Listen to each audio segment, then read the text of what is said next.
All right, welcome back to episode 3 of Dividend Deceptions and Outright Lies. So this is the third video I've made here. This is going to be the last one I make because I think I'm going to cover everything that the remaining stuff that I've seen in the high yield dividend community for the YouTubers that are out there. Just really disturbing stuff. People are being misled. People are being outright lied to. There's a bunch of bullshit. I'm calling this stuff out. And I think it's very disingenuous. And a lot of people are going to say, oh, I didn't try to deceive people. You know, that's not the way it works. They're either not good with math or it's like they just aren't willing to talk about certain stuff to actually tell the truth to people. And my goal with these videos is just to expose some of this bullshit, hopefully educate people that are looking to get into high yield dividend ETFs and just kind of think about things on their own. And you should always make decisions independently. It doesn't matter what somebody else says. You got to watch the other two videos if you haven't seen them, because you can be lied to. Outright lied to or unintentionally lied to about total return, time to recover your initial profit. I'm going to talk today about how you're being deceived about reinvesting dividends, the dividends snowball effect, the number of years it will take to get to a certain, dollar amount in terms of distributions and all that kind of stuff. And I'm going to talk about today in this video. Also, I'm going to start out by talking about how people are being misled or misguided a little bit when people go on YouTube and say, okay, I bought dividend ETFs using margin or a HELOC loan or a credit card loan or whatever. First I want to start out with that. And I want to start out by saying there's nothing inherently wrong with using debt to acquire cash flowing assets, whether that's real estate or dividend ETFs, it doesn't matter. So long as the after-tax profits can cover the expenses associated with that loan, or margin or whatever, any kind of debt, right? And that's key. After-tax profits. I'll give you an example of this as to like how people are being a little deceived. So some, not all YouTubers who talk about using margin or HELOCs, they don't even mention that what their HELOC payment is or what their margin payment is. They don't even talk about that. All they do is they talk about what they're bringing in per month, and they're all excited and they say this is free money, this is other people, they got it using other people's money, i.e. debt. And they're very excited about it. They never talk about the actual net profit that somebody would have if they were to factor in a HELOC payment or a credit card payment or a margin payment. They never talk about that. A few do, and I want to give credit to the ones that do. I'm not going to call anybody out individually here, but there are some that do, that are transparent, and I give them kudos. That they'll be like, I've got $10,000 a month coming in through dividend ETFs, and my HELOC payment or margin payment or whatever is like $1,000 or $500 or whatever it is. They're very transparent about that. However, it doesn't paint the full picture, because here's how it works. Unless you're in a tax-free environment like an IRA, you have to pay taxes, right? So none of these YouTubers talks about taxes. It pisses me off. And yeah, if I were to ask them about it, or somebody else were to, they'd probably say something like, well, I don't talk about taxes because I'm not a tax advisor. Everybody's tax rates are different, blah, blah, blah, blah, blah. Yeah, no shit, you're not a tax advisor. Yeah, no shit, everybody's tax rates are different. But here's the deal. If you're not going to talk about taxes, then don't fucking tell people that they're going to be able to recover their initial principal in a year and a half from an ETF, or that they're going to be able to compound their dividends at a certain rate over a certain amount of time. You have to factor in taxes. Taxes are real world shit. They're not just like fairy tale bullshit. Just because people are in high yield ETFs does not mean they don't pay any taxes. They pay taxes unless they're in a tax-free environment like an IRA, okay? So I see this as pretty rampant. It's very disappointing. It's used to deceive people, in my opinion, intentionally, probably some unintentionally as well, but a lot of it I think is intentional, just because it's like I look at who these YouTubers are and I'm like, yeah, I see what they're trying to do. So I'm just kind of gauging their character. Anyway, so of the people on YouTube who do talk about what their margin payment is, nobody ever talks about actually what the actual yield is after taxes. For example, let me give you an example of this. Let's say I were bringing in $10,000 a month in dividends. Okay, so that sounds good. And what if I were to say, well, my HELOC payment or whatever is $1,000? Okay, that's like, somebody could look at that and go, well, that's just 10% of the total return. Not bad, right? Well, the reality is very different for me. I'm in the highest tax bracket, almost 50% between state and federal. So a $10,000 per month gross yield for my dividends actually gives me $5,000 a month after taxes. That's my net yield, right? So in the margin or HELOC or credit card loan payment or whatever kind of debt payment I have coming off of that has to be paid with after-tax money. So I've got $5,000 to work with after taxes. And maybe if I have to make a $1,000 payment, well, it's not just, in the original example where it was 10 grand with a $1,000 HELOC payment, for example, well, that's like, it's only 10% of the total, return is taken up by your payment, right? Well, in the actual real world scenario of me only having $5,000 after taxes, $1,000 eats up a lot of that, eats up 20%, not 10%, it's 20%. So it's more. So this is never talked about. There's nothing wrong, like I said, with using a HELOC or credit card loan or a margin or anything else to fund the acquisition of dividend ETFs or real estate or any other cash flowing asset. Like, it makes sense if the after tax profits from that cash flowing asset can pay for your loan, essentially your loan payment, because you got to pay that off and you want to have something left over, because if there's no profit left over, what's the point of doing it? Obviously. Okay, so let me talk about a big thing that I see that I think is very deceptive, and I'll give you an example of complete bullshit that I saw in a live stream last night. So I have never, in any YouTube videos that I've watched on dividend ETFs, heard anybody talk about taxes in relation to dividend reinvestment. All they do is say, if you reinvest your dividends, you can double your holdings at a certain amount of time, using the rule of 72, for example. And nobody ever says you can only reinvest the after-tax profits. They don't do that. There are some channels where it's like, okay, people are in a particular ETF and it's got NAV erosion, and they're like, oh, okay, the fund manager or these people recommended that you reinvest like half of your dividends distributions back into the ETF to maintain NAV, help maintain that. And it's like, oh, okay, well, that doesn't sound too bad, just reinvesting half of it to maintain NAV. But it could be, like in my situation, disastrous. If I'm paying 50% to taxes, I only have 50% left. If that means I need to put everything back in to maintain the NAV, then what am I doing? I'm running around in circles. I'm like, no, this is not going to work. It's like the only people making money are Defiance, YieldMax, and the IRS. That's it. I'm not making any money. If I have to put the money back, 50% back in to prop up the NAV, because taxes, the IRS doesn't give a shit like what your situation is. Like the IRS isn't going to go like, oh, we're going to give you a tax break because you had to like prop up the NAV, so we're not gonna charge you taxes. Nope, they're going to take their cut. You're going to have to pay them, and so you only have after tax profits to actually work with to reinvest if you want to do this. This is also a lie and a bullshit deception when it comes to compounding and growing your wealth and growing your income stream over a certain number of years. So it's like, because okay, so with I'll give you first an example, then I'm gonna talk about a live stream I saw last night, and you're gonna want to puke probably. So it's like with a 50, if I were in an ETF that had like a 50% yield, people would say, well, it only takes, using the rule of 72, it takes you about 1.5 years to double your investment, right?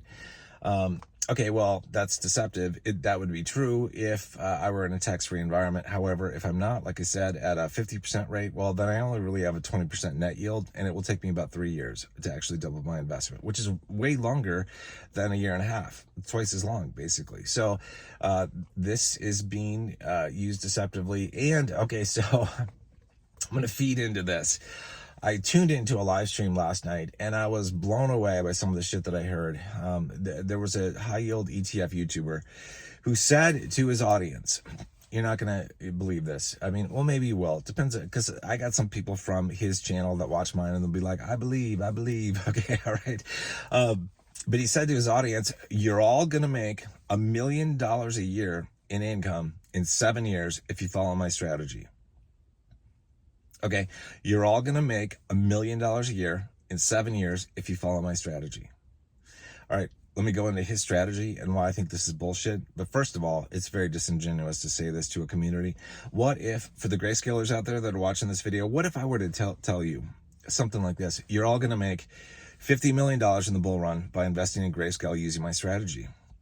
You're all going to make $50 million if you use my strategy being get into BCHG, LTCN, and potentially do rotation.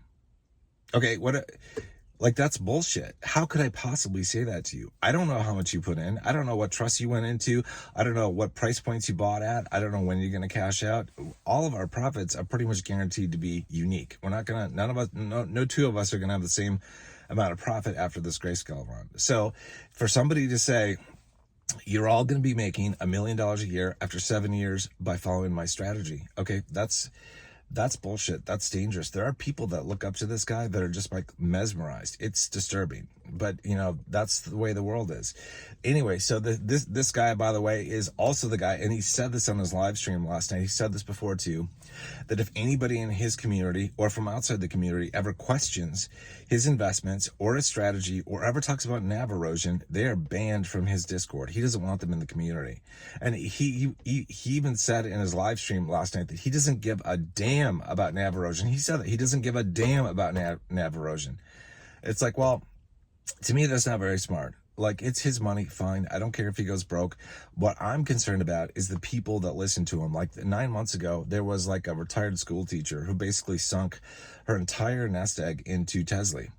And I wonder how she's feeling now, because like there's been massive NAV erosion since that time. So that's not good. I worry about people getting hurt by this guy's advice. Anyway, so let's go back to this promise that he made, basically, because it's a promise. When you say something like, you're all going to be making $1 million a year in 7 years if you follow my strategy, that's a fucking promise. That is a fucking promise. You can't go back on that shit. You can't repeal that shit. You said it, you own it. Okay. Let me talk through about overall his portfolio and his strategy and why I think this is absolute bullshit. Okay, he's in a number of ETFs. Primarily, the biggest ETF he's in, it yields about 50%. It has massive NAV erosion over the past year. So with this investment, I would assume that over the next like 2, 4, 6 years, it's going to see a significant more NAV erosion and significant more reduction in the distribution, because the distribution has come down from over $1 down to like 60 cents. So there's been pretty big erosion of the distribution. So when you make assumptions like this, you know, what he's doing, he's going, oh, it's got a 50% yield. I can double probably like in a year and a half, and I could do a couple doublings in a 7-year period and get to the point where I'm basically doing a 10x on my money. He's right now bringing in about $8,000 a month in distributions. He wants to get up to $80,000 a month in distributions, which would equal about $1 million a year in cash flow. That requires essentially doing a 10x on his money. To do a 10x, you're basically having to double 3.2 or 3.3 times, something like that. And so you have to use the kind of the rules of compounding to get there, right? And the rules of reinvestment to get there. So let me explain something. First of all, like this, like if basically most of what he's in, it has a 50% yield. Well, you got about a year and a half to double that, right? Assuming, and this is a bad assumption, it's not going to be true for everybody that he just made a promise to, that there's a 0% tax rate, and that the distributions remain stable, and that all the distributions are reinvested back into the ETF for compounding. So those are the three things that have to happen: zero tax rate, right? Stable distribution, and complete reinvestment of the distribution back into the ETF in order to make that dream a reality. Because it is a dream. It's a fucking pipe dream until you can make that shit happen. So it's like a lot of people aren't going to make that happen. If any of those factors differ or are off or change, it dramatically alters the equation. And math works by equations. It's not hopes and dreams. It doesn't give a shit about fairy tales. It requires an actual calculation to make shit happen. To actually do a 10x on your money like this with compounding in an ETF, you have to follow certain rules. If you alter the equation, things are going to go wrong. So right away, not everybody's going to be in a tax-free situation. He's not. He's not. He never said he's in a Roth IRA. He's in a standard brokerage account, so he's going to owe some taxes. I don't know what tax rate he's at. I don't care, but he's going to owe some taxes. So right then, it's not a tax-free environment. 2, there's no guarantee that the distributions are going to remain stable. I don't think they will. I would be highly doubtful that these things would remain stable over the next year or so. Okay, so, and the third thing is that you have to reinvest everything. Well, this guy has gone on record, like starting like a month ago or something, stating, and he reiterated this last night in his live stream, that every month now, out of his dividends, he's giving his partner $3,000 a month to just go off and spend. So I don't know what this guy's tax rates are. I'll just some theoreticals. This is not his actual situation. I don't know. But let's say he's bringing in $8,000 a month, right? And maybe his tax rates between state and federal. I mean, maybe it's like, just under two grand or something. I think he's in Florida, so like let's just say $2,000. And then he's got a margin payment. I don't know what that is. Let's just say it's $500, a month to cover. So, if that were the case, he's at like 7,500. Well, 6,500. Well, hold on a second. Let me do the math. If he's got, well, let's be, I think $2,000 a month taken away for taxes might be a little bit more, but let's just say that. So if we do that, he's got $6,000 to work with, take away a $500 margin payment, $5,500 maybe that he's left with. I don't know. Like I said, I don't know. Don't want to misrepresent taxes or any of that kind of stuff. I'm just spitballing some stuff because he hasn't been transparent. Somebody on his on a YouTube comment, made a comment like, "You're probably not actually making this. You're probably having to pay something like this for taxes and margin." And he just responded, he's like, "That's not the equation I use." Didn't say anything. But if that situation is the situation, he's maybe got like $5,500 a month left over after taxes. If he's taken more than half of that, i.e. $3,000 and given away to his partner, he's got like $2,500 to basically reinvest. That's way below. That's not 100% distribution reinvestment. The math is not going to work with this. Like, there's nothing wrong with him giving cash to his partner. Cool. Use dividends for whatever you want. However, when you do that, it affects the equation. So do not get up in front of people on YouTube and make a statement that you are going to be producing $1 million a year in cash flow, and so are they, by following your strategy. If they follow your strategy and give a good portion of their dividends away and invest in an ETF that has NAV erosion and potentially reduced distributions over time, it's not going to work out for them. You're selling them a pipe dream. And then what he's probably going to do is anybody who starts to come to their senses and realize this isn't working out, that the equation isn't working, he'll just ban them. Ban them from YouTube, ban them from Discord, ban them. The only people we ban basically here on our Discord is like people who like spam shit and people who are like absolute trolls. But it's like, you don't have to agree. It's like everybody has different opinions on what stocks to get into or what trust to buy, all that kind of stuff. But it's like, if you dare question the plan of this fearless leader out there, it's like, you're gonna get banned. He doesn't want to have a discussion. He doesn't give a damn about NAV erosion, and if you bring that up, you'll be banned. You're gone. It's ridiculous. This is the kind of stuff where it's very there's very dangerous situation playing out, and I just feel like a lot of people are going to use money. Like on the live stream, there's a guy who called in or joined, and he was like, hey, I'm almost at retirement. I've got a bunch of money saved so I can invest a bunch. It's confusing what to get into. Do I just invest in the highest yielding ETF?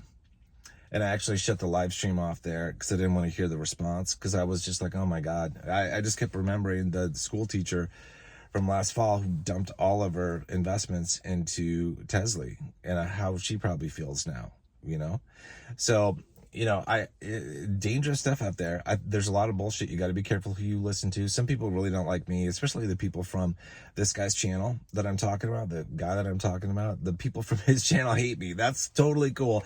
They're going to hate me even more, because what I'm going to do, I'm going to go in after the Grayscale run. I'm going to buy a shit ton of really good quality, hopefully really good quality, high yield ETFs, and I'm going to generate mad money. And I'll talk about it in my YouTube videos, and it's going to chap their ass. It's going to really burn them. By the way, okay, so here's an example of just, if you are patient, if you take a different route to make money, here's the outcome that you can have. So the first outcome I talked about, if you're in an ETF that has a 50% yield and you are in a tax-free environment, reinvest everything, you could, if you've got $8,000 a month now, you could probably get up to $80,000 a month, which is almost $1 million in 7 years, if all the stars are aligned, right? But so if $1 million a year is your goal, check this out. So the portfolio this guy has is just slightly under $200,000, I think, if I remember. It's right around there. But let's say we take a $200,000 portfolio and we move it from a dividend ETF portfolio to a Grayscale portfolio.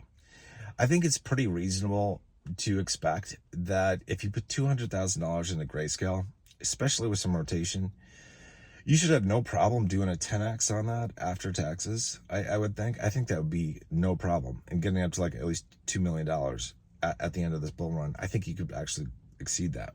But let's just say 2 million. If you were to then turn around and put that 2 million into high yield ETFs with a 50% yield, you'd be able to generate $1 million a year in revenue, right? If you went all in on the 50% yielding ETF. So that's the shortcut path, in my opinion, to generating $1 million a year in revenue.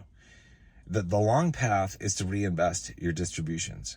The short path is to reinvest in crypto trusts like Grayscale, and turn around after the run and cash out, buy the ETFs, and cash flow at much greater levels than you otherwise could.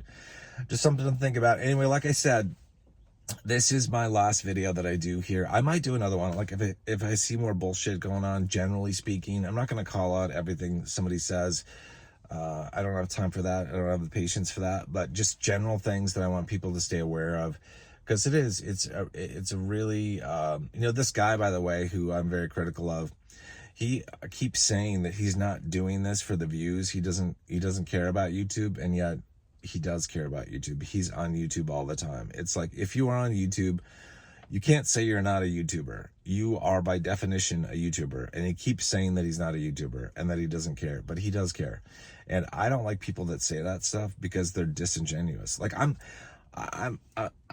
not here on YouTube personally just to make a video that nobody watches. If nobody's watching my videos, I'm not going to make videos. It's a waste of my time. Like, the only reason I'm here is to help you guys get wealthy. Like, I don't care what the subscriber count is, but it's like, I just want you guys to become as wealthy as you possibly can. So over this Grayscale run, over the following years and beyond, I just want you to become wealthy, but be very cautious if you hear people saying that they're not YouTubers. Like, I've never said I'm not a YouTuber. I'm fucking on YouTube. Jesus Christ. I'm creating content. That's the definition of a YouTuber. Like, you can't say that you're not a YouTuber. You can't say that you don't care. So, and just be careful who you listen to. This, and the sites too, just before I wrap up, like the sites, the ratings agencies, and like the sites that will report like total return for dividend ETFs. I mentioned this in a previous video. They will, when they give you a total return, they never take into account taxes, and that's very deceptive. And you can actually be losing money instead of making money in certain situations, depending on your tax bracket. So be very diligent about what you get into. I want you guys to become wealthy. I do not want you guys to lose your shirt on stupid ass investments by listening to people who do not know what they're talking about, or never talk about taxes, or who are intentionally or unintentionally deceiving you. All right, I'll see you guys in the next video. If you guys want to talk about investing, dividend investing, or anything else, join the Discord by clicking the link in the pinned comment below. I will see you guys in the next video. Until then, you guys take care.